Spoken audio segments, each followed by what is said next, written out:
Hello students, all of you welcome to your pre-education channel Pankaj Science World. Students, we are studying the chapter number 5. Name of chapter is Heat of class 10.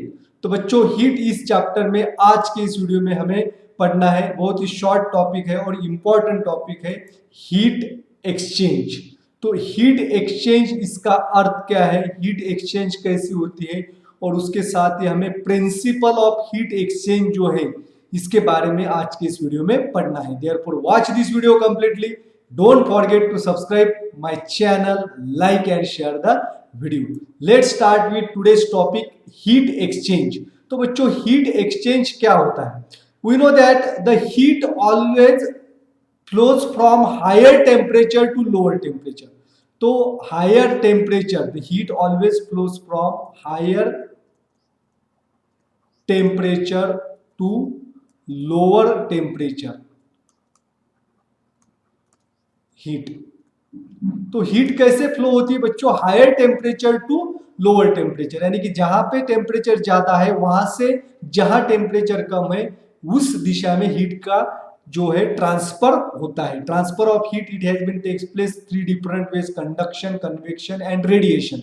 तो ये अलग अलग heat के transfer के वे है। अब देखिए बच्चों, we get the heat energy from the sun. सूरज जो है, सन जो है, यहाँ पे हीट एनर्जी बहुत ज्यादा है और हमारे अर्थ पे हीट एनर्जी कम है यहाँ, इसीलिए जो है सन की हीट एनर्जी हमारे धरती तक पहुंचती है। Heat is always flows from higher temperature to lower temperature. जैसे पानी जो है ऊपर से नीचे बहता है, उसी तरह हीट जो है हायर टू लोअर टेम्परेचर बहती है। इसका अर्थ क्या है? इफ द हॉट ऑब्जेक्ट, अगर कोई एक हॉट ऑब्जेक्ट है, फॉर एग्जाम्पल अब ग्लास है और ग्लास में क्या है, गर्म पानी भरा है, हॉट वाटर हमने रखा है, it contains the hot water, it means that its temperature is high. अब थोड़ी देर के बाद इसका टेम्परेचर मेजर करेंगे, आधा after and half hour, we see that its temperature decreases, its temperature decreases. It means that the hot object loses its heat energy and its heat energy is gained by the surrounding atmosphere, air. तो इसके surround में जो air है उस air ने वो ही heat energy को absorb किया है। ग्लास जो है, अगर ये मेटल का ग्लास है तो उसका भी टेम्परेचर बढ़ता है, यानी कि कुछ हीट एनर्जी जो है वो ग्लास ने भी एब्सॉर्ब की है। तो hot object loses its heat energy and due to which its temperature decreases. अब हवा जो है इसने क्या किया है, टेम्परेचर एब्सॉर्ब किया है, ग्लास ने भी टेम्परेचर एब्सॉर्ब किया है। अगर क्या होगा, if the two objects are kept in a isolated system, the isolated system is made up of box of heat resistant material. तो हीट रेजिस्टेंट मटेरियल जो है इसके अंदर हमने दो ऑब्जेक्ट रखे हैं, एक है hot object and second is cold object. तो हमने इसके पहले पढ़ा है कि if the hot object and cold object are kept near to each other, then the temperature of cold object goes on increasing due to the gaining of heat and temperature of hot object goes on decreasing due to the loss of heat।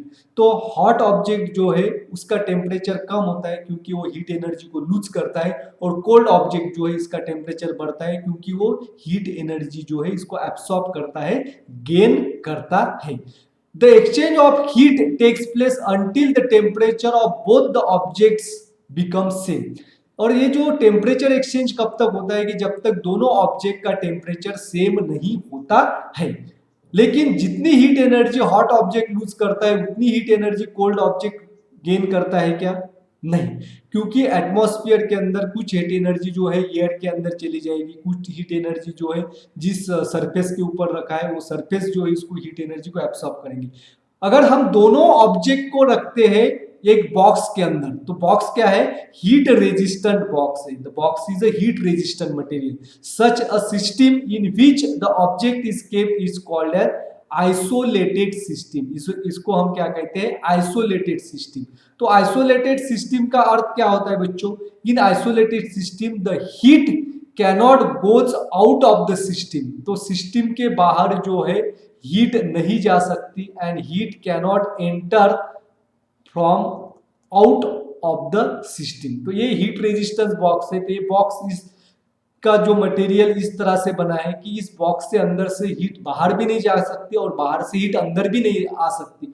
तो under this situation if the hot and cold object are kept near to each other in that situation, अब इस situation में hot और cold object को अगर हम दोनों object को पास में रखते हैं, हॉट एंड कोल्ड ऑब्जेक्ट, तो क्या होता है बच्चों, the heat energy lost by the hot object is equal to the heat energy gain by the cold object. तो आइसोलेटेड सिस्टम में जितनी heat energy hot object lose करेगा उतनी ही हीट एनर्जी कोल्ड ऑब्जेक्ट जो है वो गेन करेगा। What much amount of the heat energy lose by the hot object, that much amount of heat energy is gain by the cold object. For example, अगर hot object ने 500 calorie इतनी heat energy loose की है तो उतनी ही heat energy जो है वो कोल्ड ऑब्जेक्ट गेन करता है, क्योंकि क्या है यहाँ पे सिस्टम ऐसी है कि इसमें से हीट बाहर नहीं जा सकती और हीट अंदर भी नहीं आ सकती। एंड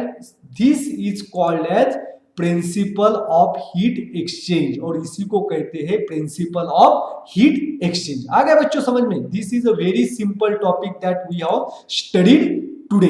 कौन सा टॉपिक हमने पढ़ा है बच्चों? Principle of heat exchange. Thanks for watching complete video. Don't forget to subscribe my channel, like and share the video. Thank you.